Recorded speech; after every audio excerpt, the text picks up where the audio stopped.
போய் முதலமைச்சர்னா தான் அவங்களுக்கு வந்துட்டு தனியாக வந்துட்டு கலைஞர் செத்த மறுநாளே வந்துட்டு பார்க்க விட்டீங்கல்ல, அந்த மாதிரி ஒரு முதலமைச்சர் தான் 2 நாள் கழிச்சு வந்து பாருங்கள் அப்படிங்கிறாங்க.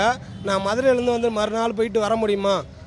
நான் அண்ணன் நாடு வந்து மூட்டை தூக்கி போடுறவன், அண்ணன் நாடு வந்து மூட்டை தூக்கி போடுறவன் நான் வந்துட்டு பார்க்க முடியுமா?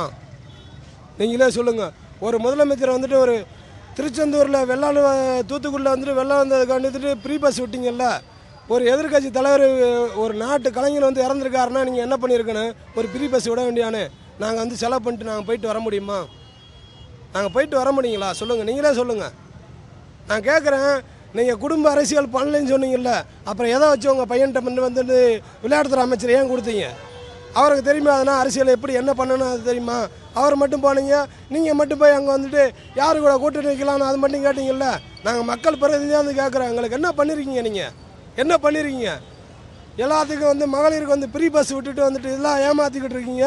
அடுத்து வந்துட்டு என்ன பண்ணிக்கிட்டு இருக்கீங்கன்னா, இப்போ வந்துட்டு 1000 ரூபாய் ஊக்கத்தொகை 6000 ரூபாய் கொடுத்தீங்கன்னு வந்துட்டு எப்படி வந்துட்டு என் வீட்டில் எவ்வளோ பொருள் போயிருக்குன்னு எனக்கு தான் தெரியும்.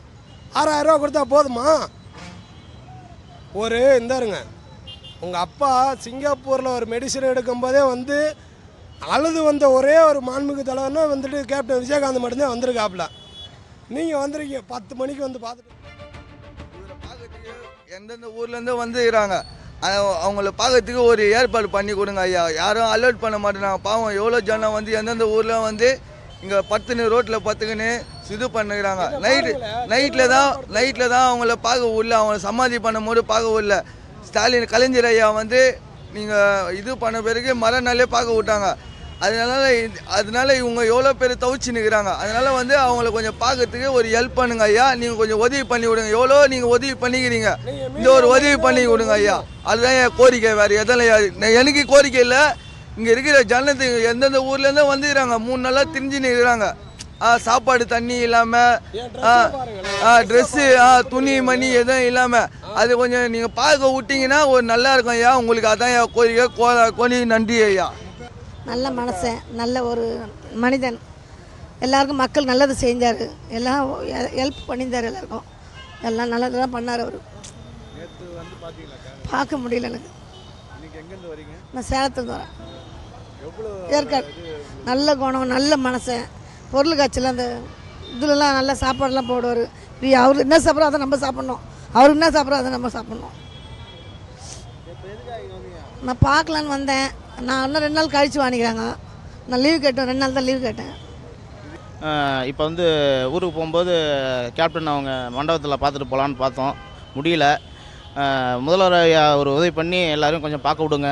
கேட்டால் 2 நாள் ஆகும்னு சொல்கிறாங்க. முதல்வர் ஐயா கொஞ்சம் எல்லாருக்கும் உதவி பண்ணுங்கள். எல்லோரும் பார்க்குற மாதிரி உதவி பண்ணுங்கள்.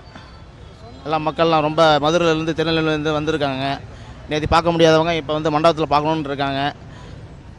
அவங்க போயிட்டுலாம் திருப்பி வர முடியாது, 2 நாள் ஆகும்னு சொல்கிறாங்க. போயிட்டு திருப்பி வர முடியாது. மதுரை திருநெல்வேலிக்காரங்களாம் வெளியூருக்காரங்களாம் இன்றைக்கி எதாவது பார்க்குறதுக்கு கொஞ்சம் அண்ணியார் கொஞ்சம் உதவி பண்ணணும், முதல்வர் ஐயா கொஞ்சம் உதவி பண்ணணும். பார்க்கணுங்கிற ஒரு பெரிய ஆவலில் வந்தோம். நாங்கள் இறுதி சடங்கை எங்களால் கிட்ட இருந்து பார்க்க முடியல. அவர் நினைக்கும் போது எங்களுக்கு மனசு ரொம்ப பதறுது. அவர் இல்லையங்கிற கவலை ரொம்ப நெஞ்சு அடைக்குது. அதே வேளையில் பார்த்தீங்கன்னா அவர் இன்றைக்கி விட்டுட்டு போயிருக்காருன்னா ஒவ்வொரு நடிகரும் ஒவ்வொரு தலைவர்களும் தனக்கு பின்னாடிய வாரிசை வெளிப்படையாக காமிச்சிருக்காங்க. இன்றைக்கி ஸ்டாலினே வச்சிங்க தன்னுடைய மகனை அமைச்சர் ஆகியிருக்காரு. இன்றைக்கி ஒரு நடிகர் எடுத்தீங்க தன்னுடைய பிள்ளைய ஒரு நடிகராக்கி காமிச்சிருக்காங்க. ஆனால் தலைவர் அப்படி இல்லை, தன்னுடைய மகன்களை வெளிப்படையாக அந்த வெளி உலகத்துக்கு இன்னும் காமிக்கல. அவருடைய உற்ற நண்பர், அவர் ரொம்ப அவர் வாழ்க்கையை வந்து இந்த உயரத்துக்கு வந்து அவர் வர்ற அளவுக்கு மிக மிக ஒரு கடின உழைப்பும் உண்மையான விசுவாசமும் கொண்ட ஒரு மாமனிதர் திரு அதாவது தயாரிப்பாளர் சங்கத்துடைய முன்னாள் தலைவர் திரு இப்ராஹிம் ராவுத்தர் அவர்கள். உண்மையாகவே வந்து இந்த மாலை வந்து அவர் சார்பாக தான் நான் எடுத்துகிட்டு வரணும்னு நினச்சி தான் வந்தேன். உண்மையிலே இது வந்து 100% உண்மை. இது எப்பயுமே வந்து உங்களுக்கு அதாவது விஜயகாந்த் சார் மற்றும் ராவுத்தர் சார் இவங்க 2 பேர் வாழ்க்கையிலுமே நம்ம மக்கள் இனிமேல் கற்றுக்க வேண்டிய விஷயம் ஒன்று தான். என்றைக்குமே வந்து உண்மையான நட்பையோ உண்மையான விசுவாசத்தையோ வந்து யாருக்காகவும் விட்டு கொடுக்காதீங்க. அப்போது நீங்கள் மேலும் மேலும் நீங்கள் நல்ல இடத்துலையே இருப்பீங்க. உங்களை யாராலையும் ஒன்றும் பண்ண முடியாது.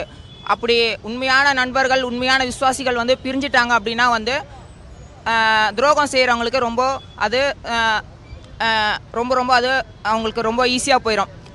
அப்படி தான் அவருக்கு நிறைய துரோகங்கள் நடந்திருக்கு. அவர் கூடவே இருந்திருந்தாருன்னா இவருக்கு இந்த அளவுக்கு துரோகங்கள் நடந்தே இருந்திருக்காது. உண்மையிலே வந்து திரு இப்ராஹிம் ராவுத்தர் அவர்களுக்காக தான் வந்து அவர் சார்பாக இந்த மாலை.